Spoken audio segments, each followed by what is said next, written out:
Welcome to the Debate at Go8 podcast series. Today we're delving deep into one of the biggest issues on campus, the Albanese government's plan to cap the number of international student arrivals from January next year, ahead of the forthcoming federal election. Traditionally, international education doesn't figure prominently in Australian election campaigns. But now this sector, which is the country's most successful export with more than $50 billion annually, has been dragged into the fray. And it's been linked to three potentially vote-changing issues: the cost of living crisis, the housing crisis, and migration.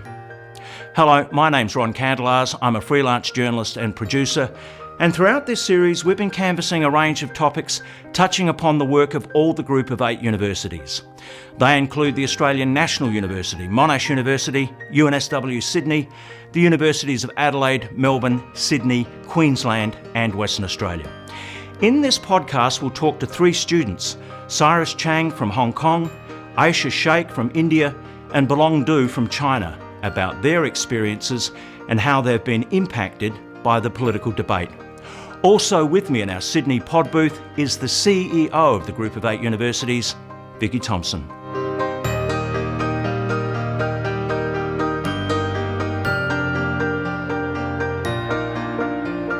Well, firstly, a warm welcome to all of you. But first question to you, Ayesha. Perhaps you could introduce yourself and tell us where you're studying and why you've chosen Australia as your study destination. So I'm currently doing an honours from UCID. I chose Australia because I got the Indian scholarship, so I got 40k scholarship, so it gives me 40k per year, and it was a really good scholarship since it pretty much covers my entire tuition fee. That was the sole reason I moved to Australia. I did not really look at the ranking or the country. I was just like, this uni is giving me money. So It's economic. No student loans. And what are you studying? So I'm doing, I did my bachelor's in chemistry and environmental studies because I'm really into sustainability. That's why I moved. That's why I wanted to go to another country in the first place, because back in India, I don't think there's a big emphasis on sustainability. So right now I'm doing an honors in chemistry where I'm making solar cells. So everyone might be aware of the silicon solar cells, but I'm making organic solar cells, which are made of plastic. So they can be transparent, flexible, and lightweight and cheaper to produce. Mm-hmm. But right now the efficiencies are low. So I'm just researching on how to ramp up the efficiency. Fantastic. Yeah. To you, Bolong, where are you studying and what are you doing? I'm now studying my PhD program at the University of Queensland and the Australian Centre for Water and Environmental Biotechnology. And I was working on the treatment of wastewater and sludge. So it's a utility work. I need to consider the application of iron salts in how they affect the sludge property and the water quality in our the water system of the urban. Yeah. And you're living in Brisbane, living in a house in Brisbane? Yeah, I live in a house in a remote area. Ah. Yeah. It took me about 45 minutes to drive to school. So it's a bit cheaper? Yes, it's quite cheaper. Oh, that's good. Yeah. And do you, Cyrus, where are you studying and what are you studying? Yeah, so I'm studying in UNSW software engineering. I'm a second year, and the reason why I came to Australia is mostly because of my older brother. He's currently living in Sydney, and it's just a good idea to have the brothers here so that we can take care of each other.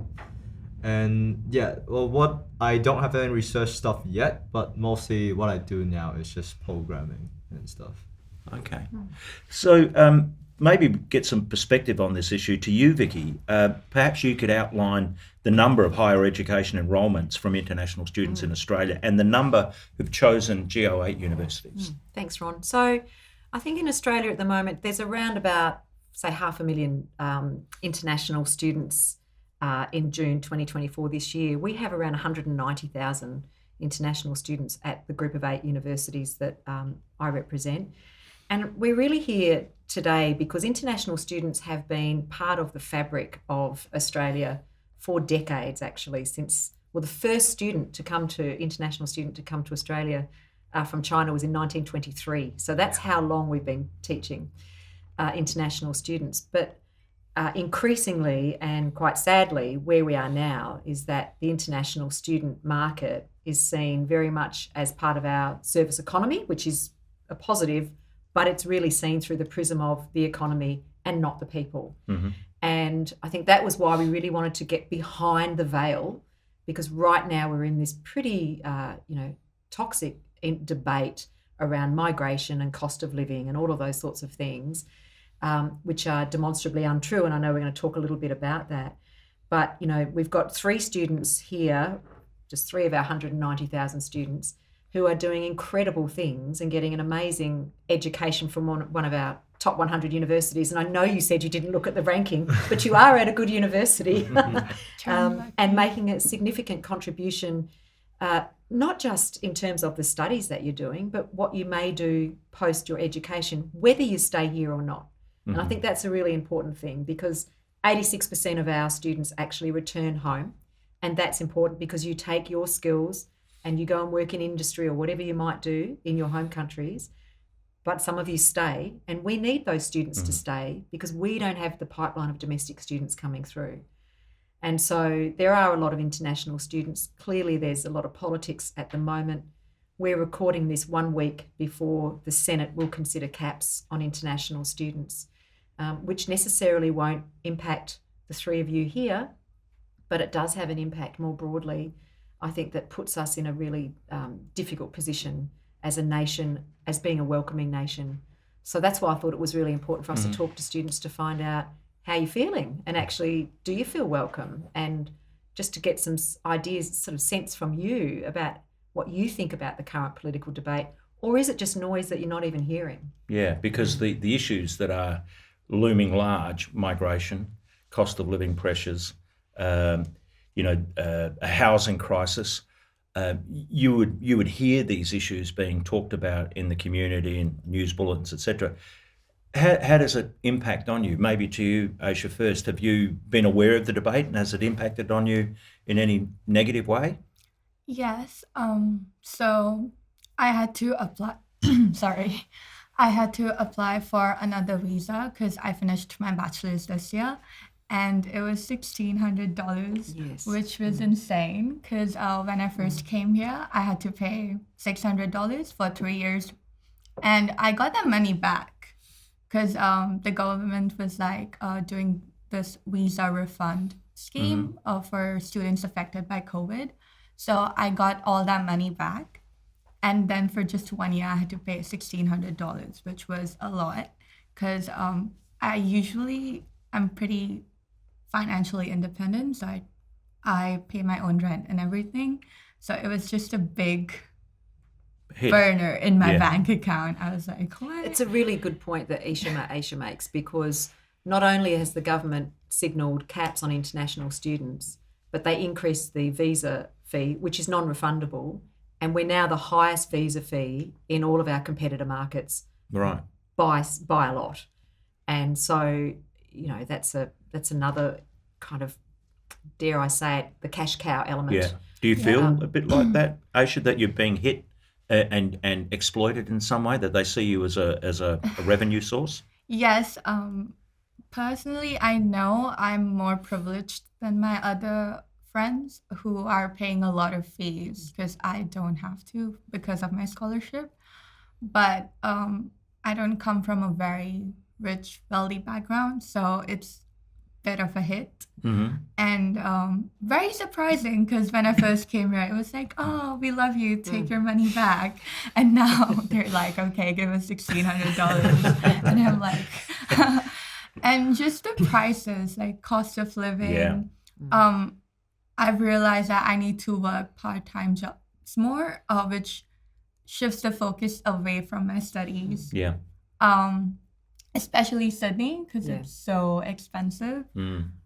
So I'm kind of salty about it, but I also understand why they're doing it, because I've come like I've been exposed to people who just come here, get a degree like in a normal college, and then just work to get a lot of money. Yeah. So I feel like that's that's bad, but that doesn't represent all of the international students, because a lot of us, especially my friends, are here to study. And I think that's it. Sorry, we do need to hear from the others. But another really good point you make is that if we think about why we've got caps and why this discussion has started, it was originally from the federal government to get rid of shonky and dodgy providers. And no one would disagree with that there are people who have made promises to students to come here, study in Australia, and then have not actually delivered on that promise. That's not broadly the university sector, and it's certainly not the group of 8. And I think we were talking off air, Ron, about visa hopping and changing. That is not the experience of the group of 8. We do attract a different type of student. And, we often say it, and I don't think people believe it. I think we've got examples of this right here, where we find that our students are coming here because they want to study at a good university in Australia. They're not here. The motivation is not necessarily a migration pathway. For some it might be, and for those ones that it is, we want them to stay. So what we've got is this very blunt instrument of we're going to put caps on, we're going to increase the visa fees to deal with what is really a different part of the sector. So we're up for the discussion with government, and we've said this to the opposition and the government and the senators. Let's have that discussion, because if we have dodgy and shonky providers, that impacts us all. That lowers our reputation. So let's have that discussion. But what we're actually doing is just kind of throwing the baby out with the bathwater and tainting the entire sector, which is not the case. Do you feel a bit that way, Bolong? That you're being hit for extra money and also being tainted as a problem rather than a resource for the country? Yeah, because I received a full scholarship from Chinese Scholarship Council and UQ. And it's about 35,000 per year annually, but it's not enough for all the cost of my life. And I got 26 years old now, and I have to ask my mom for money at that moment. So I think the reason is the living cost is increasing a lot, and it's kind of crazy. So it's getting harder. Yeah, the Much life is harder. getting harder. So I have to ask my parents for more money to live here, because 35,000 is only covered my room rent and the food. But for the other things, like if you want to go like gathering out or take care of your car, It's prohibitive. It's a lot of Very money. tough. How about you, Cyrus? So for like the rent and stuff, I would say that even though domestic students and international students both have to pay the same amount of rent, but for in order to like get the money for it, if you want to work, then it's definitely harder for international students to work, and by extension, it's gonna be harder for them to pay the rent. And other than that, like the cash cow aspect, I can definitely feel it. I don't know if some domestic students or just people know, but international students pay a lot more for just the tuition or like transport. For example, I am in UNSW, and each course for me is about 6K, when a domestic student just need to pay $500, and that's a very big difference. And another thing is transport.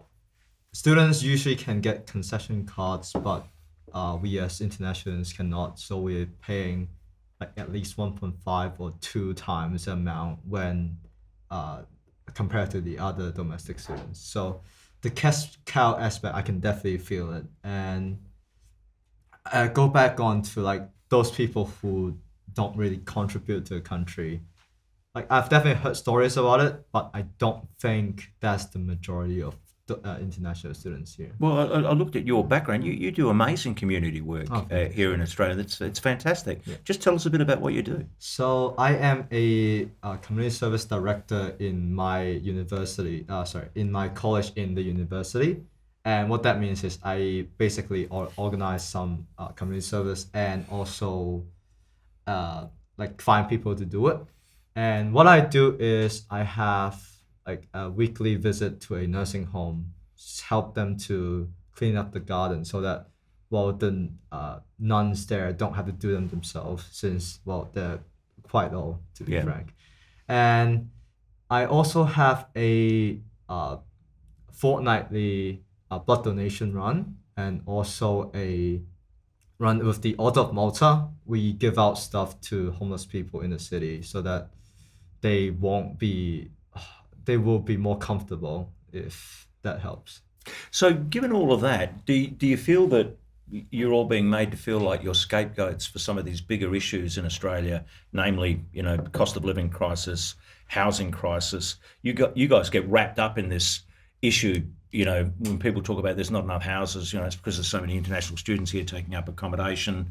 It's a migration issue, a migration problem. Do you feel like you're being scapegoated in some sense? I think so, yeah, because it's not just the international students who come here, because international students do take up some of the spaces, but a lot of times the problem still exists. It's not gonna just disappear when you limit the amount of international students coming here, and you can damage your economy or even like the quality of people coming here even more if you try to do that, and that just makes a longer term issue aside from just the housing issue as well. Yeah. I mean, you raise a really important point on the housing issue. We've had research from the Property Council which shows that international students only account for 4% of rental accommodation in the major cities. So, we've debunked that myth completely. There is a housing crisis. There is no doubt about that. And there is a cost of living crisis. The housing crisis is about supply. There's just not enough houses. And that's a long-term issue. That's not related to international students. That's a domestic issue where we have not kept up with demand. So certainly governments are looking at that, but it's been a very easy political narrative to just go, oh, it's a migration problem. Oh, it's an international student problem. Cost of living, it's an international student problem.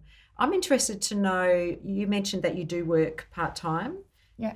You're obviously very busy doing a lot of community work. Do you have a part-time No, paid I'm just job? a full-time student. But doing a lot of really valuable community work, which is in-kind kind of support. How about you, Bolong? Do you work? No, I don't work. I got some placement, but no salary. It's just a placement with the urban utility of Queensland.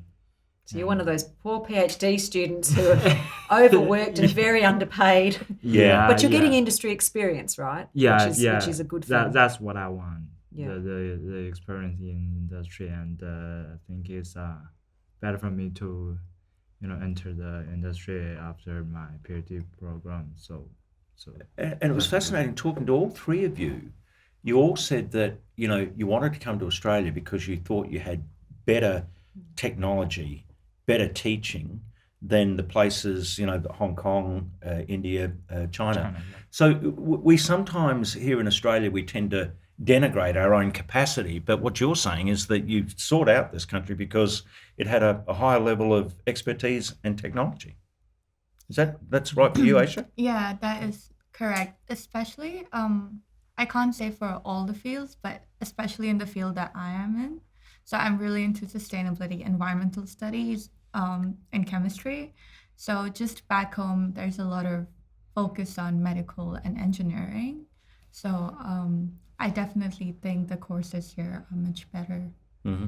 And for you, Bolong, in terms of that water technology, that sort of stuff, you're going to get to know more here and work with better equipment here than you are in China? So talking about water and wastewater treatment, the Australia is the top 3 country out of the world. So it's better than China, and even better than US. Right. Why do you think Yeah. we're top 3? I'm really interested in this. The only thing I've heard about our wastewater is when they do the chemical testing for drugs. I know that's come out of University of Queensland and that's now rolled out across the country. yeah. But you're more talking about industry application and sludge and So I'm talking about the concept and the technology Yeah, okay. of wastewater treatment. I think the top three should be Netherlands and Switzerland and then Australia. wow. Amazing. We really undersell ourselves, Yeah. don't we? We're learning a lot. And Cyrus, you're from Hong Kong. Yes, that's And I normally associate Hong Kong with high tech, but you're doing computer programming here, and you were saying that you probably get better technology or better teaching in in Australia than where you were before. Yeah, I would say so. Hong Kong is a big city for sure, but it's more business oriented. And compared to Australia, it's not as welcoming for like IT stuff. It can be demonstrated with just how in high schools when they teach like IT stuff, the book they use is back in like 2009. It's not up to date, and it's just better to study in Australia because, well, in UNSW, if I remember correctly, the last time I saw it, it's like the 19th university, and it's one of the best for engineering. So it's definitely pretty good, and I think it's better than the university back in Hong Kong. And also, one last thing is for technology, like tech companies here are better developed compared to the companies in Hong Kong because they have less funding. And the companies here are better, and if you do internships there, then it's just going to be a better experience and you learn more from them. I'm interested to take you back to you're all very young, but so you're at school in your home countries. Was it always a pathway that you would choose to be an international student? Or was there what was the decision-making process, I guess, with your parents as well, around actually leaving your country and coming to Australia to study? Because in Australia, our students don't do it in reverse. And one of the criticisms that I often get from many of our partner countries is that why don't your students come and study in our country? And they will holiday, they'll backpack, they'll do study tours. Many will do the New Colombo Plan program, but they will not up stumps and go and study in other countries, even though in some other countries, it's actually free you can study in Germany as an international student, it's free. Yeah. And I'm thinking, well, if I was a student back then, what a great experience. So I'm just wondering, what was the decision-making process for your parents and for you, obviously?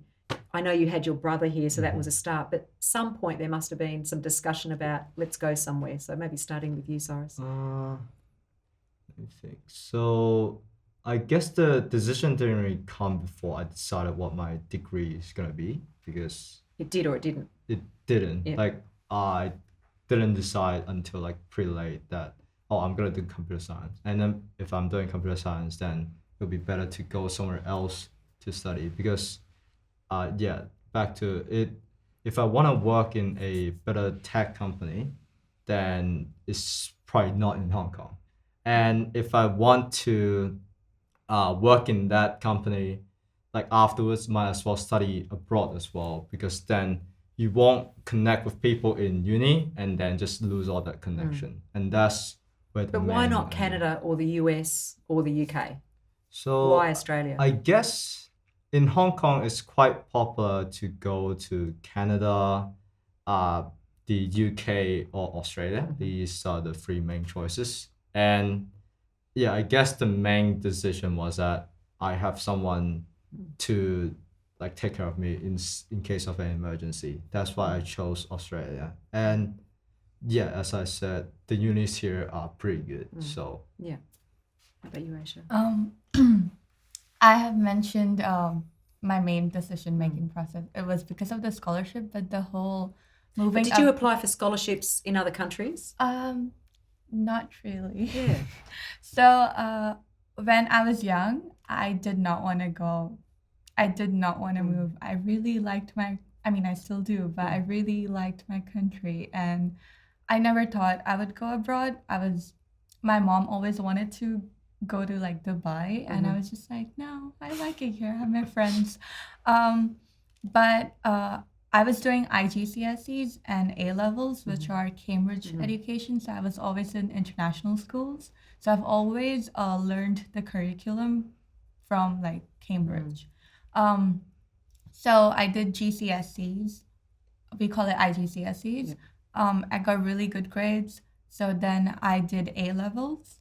And it was the pandemic time, and I was thinking, I didn't know what I wanted to do in the future. But during the pandemic, the Australian bushfires is the reason I got into the whole sustainability movement. So I started reading about it more, and that just sparked something in me. I was Whereabouts in India are you from? I'm from Mumbai. So the Australian bushfires, I was reading a lot about it. I was affected, and I realized this is my passion. So I got into the whole sustainability route. So back in Mumbai, I joined a few local groups, the Fridays for Future, the India version. I attended strikes. I joined a lot of like international volunteering organizations. And that's when I knew that, okay, I want to study environment. But again, in my country, environmental studies, it's not the best opinion of, but we do need to focus on our environmental policies. Anyway, so I read a lot about Indian environmental policies, and I was like, okay, I'm not going to study here because it's just a route to, they always prioritize economy over environment. So I discussed it with my mom. My mom was very against it because I'm an only child, and I was very shy and timid and totally not independent. And she was like, how are you going to go out? But then That's every parent's worry. yeah, she's like, you can't even talk to the shopkeeper. But I've changed a lot. Anyway, so I attended a university fair, and this was total, like, I was not even gonna go. I just call it fate. But I attended the fair, and I was not even gonna go to the UCID stall because it was just not in my list of unis I wanted to go to. But that stall was empty, and everything else was full. And I was like, okay, I'm gonna just go there. And then they told me about this scholarship, and I was like, for bachelors, there are not a lot of full scholarships available. So with my research, I just found two, which was UCID and one in Singapore. So I just started working really hard, and I applied for a scholarship, and I had no plan B. I had only applied to one. Plan A worked. Plan A well worked. done you. Yeah, and I'm really glad because like my uni, I really like it because they have sustainability grants. So I won one last year, and then I was able to set up like a sewing space on campus, which is to encourage people into slow fashion because Australia's fast fashion is just I think we're the highest consumer. yes. Yeah, it's a really interesting. So it was more about that. So I'm just glad that this route led me. It's a small change. It's just on campus, but I'm very proud that I was able to make Fantastic. a change. And for me, I mean, the China Scholarship, the CSC program is a large program, isn't it? The China Scholarship with program. 80 universities in Australia. And before I came to Australia, I just knew a lot from the social media about Australia, and I think the lifestyle here is pretty good. Like you can go off road, you can go surf, you can go camping, you can go fishing. Are you from Beijing? Nah, I'm not from Beijing, just the the northern of China. Okay. But I really like the lifestyle in Australia. So when I'm choosing among Australia, Netherlands, or the mainland or European, I was like, why not Australia? So I'm gonna go Australia. It's a north hemisphere, and the different seasons.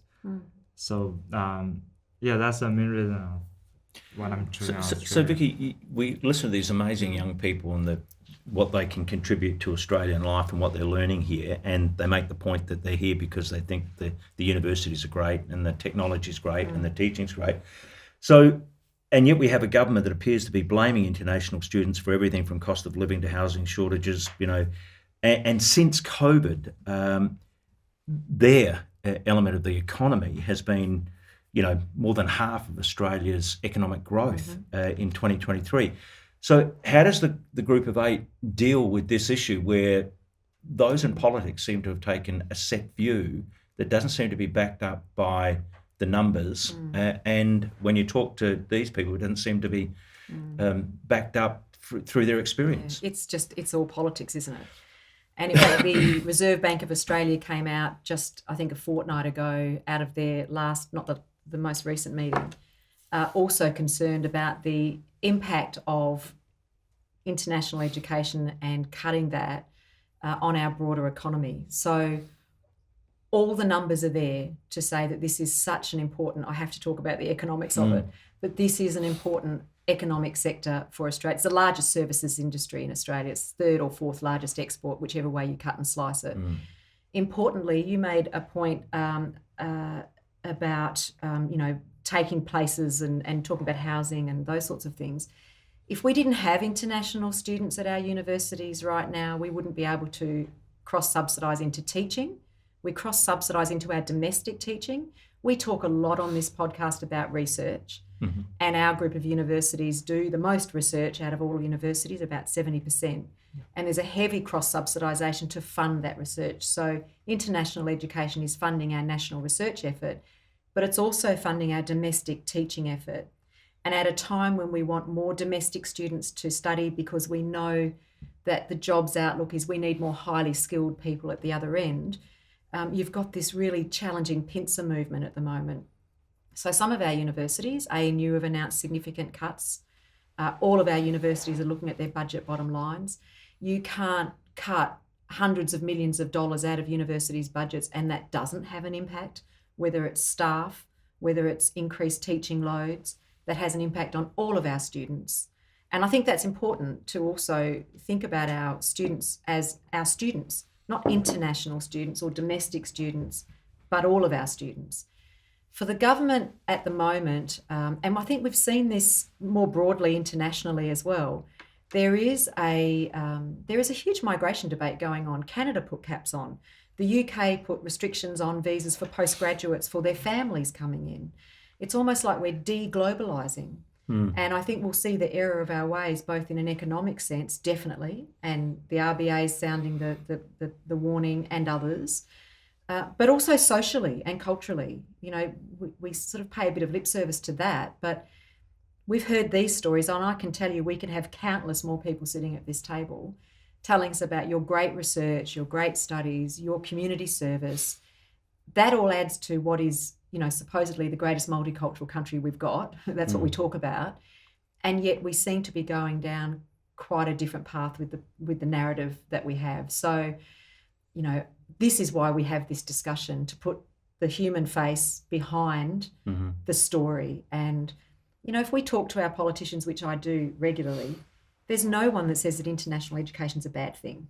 If you actually talk to them individually, our education minister talks about it in really positive terms. Our trade minister talks about it in positive terms. And yet what they don't see is the impact that this could have. They put the politics ahead of I guess even in this case, ahead of the economy. So we've got the legislation going through next week. We hope it doesn't go through. We've got the caps, which is really damaging. We're supposed to have them implemented by January 1 next year, and we're towards the end of November. So just logistically, how do you do that? We've made conditional and unconditional offers to 50,000 international students. Do we start to rescind those offers? There's all these sorts of things that are happening, and you've got people who are expecting to turn up and come to university next year not knowing whether they're going to be able to come and study. So we're in the most uncertain time, I would say, for our universities as we're trying to work through budgets at the end of the year. So, we hope common sense prevails. We're advocating and lobbying really hard with our government, our opposition, our crossbenchers. And I've not heard anybody who actually supports this except for the government. So it's been a really interesting political debate that we're having at the moment. To all three of you, though, you're saying prior to, we were sitting out in the green room chatting, and I got the impression all of you want to stay after you've finished your courses, right? I suppose people watching from a distance who have no axe to grind, they're just watching dispassionately from a distance and watching this debate, and they're listening to people like yourselves, and you tell them that you want to stay on in this country, and there's this concern about the level of migration in this country and the impact that it has on infrastructure and housing and all those sorts of things. How would you explain to someone watching from a distance who isn't into every element of this argument the impact of the work that you could do for Australia, having finished your course? What would be the positives, do you think, that could come out of the work that you're learning about now in our universities that could be a positive impact on the lives of Australians in the years ahead? Maybe to you, Ayesha, first. I know Australia is investing a lot in solar energy research, and Australia has made a promise to reduce its emissions by 2050. I feel like my research, because a lot of concern with solar cells, solar panels, is just they're bulky, they can't be put everywhere. So the research I'm doing is to solve that problem. Essentially, it's making flexible, lightweight. You can put it on your windows, and cheap. You can put it on top of your car. Exactly. Yeah. So I feel like my research would directly help Australia with its energy transition, with its global commitment to net zero, because you don't just want to commit and not follow through with it. And also economy, because solar energy is cheaper, and the one I'm working on is cheaper than silicon. So. And it could they could be made here in Australia. Yeah. Potentially. Yeah, and I feel like we're already lagging behind America and Europe. So I feel like my research and my group's research would help directly contribute to that gap. Yeah. How about you, Bolong? Yeah. Australia is surrounded by oceans, but the fact is, lack of potable water. And the research of our group is trying to, reduce the cost during the wastewater treatment and reuse and recovery the energy in the sludge. So that's better for our water industry, and even provides more reusable water to the whole Australia. And we're talking about the technologies. So as a country, lack of potable water, I think this research can enhance the water recycle and the urban water systems in Australia. I think it brings a lot of benefit. You, Cyrus? Well, I don't have research yet, but what I think is that as Vic already said, that most international students who come here, usually they go back to contribute to their own country. So it's not just that, we are all coming here to take your jobs. That's not the case. And quite a lot of people have the conception that, international students is just straightly worse than the domestic students now. So if you guys stay here, then it's gonna make the countries worse. That's just not the case. We're all students. There's gotta be some good ones, some bad ones. Doesn't mean that domestic must be better than ours. And I think that some international, if they stay here, that could further improve because they got experience from their own country. Like they can bring stuff that they learn from their own country here, and that could make Australia better instead of making it worse. Well, I have no doubt, speaking to all three of you, that you're making things better in this country, no doubt about it. And it's been wonderful speaking to you today, and thanks for coming in. Thank you. Thank you. Thank you. Thank you. Thank you for your company today. If you'd like more information about the issues raised in this podcast or other related topics, please visit our website at go8.edu.au. And a quick reminder that you can always tune in to the debate at Go8 on Spotify, Apple or YouTube. Bye for now.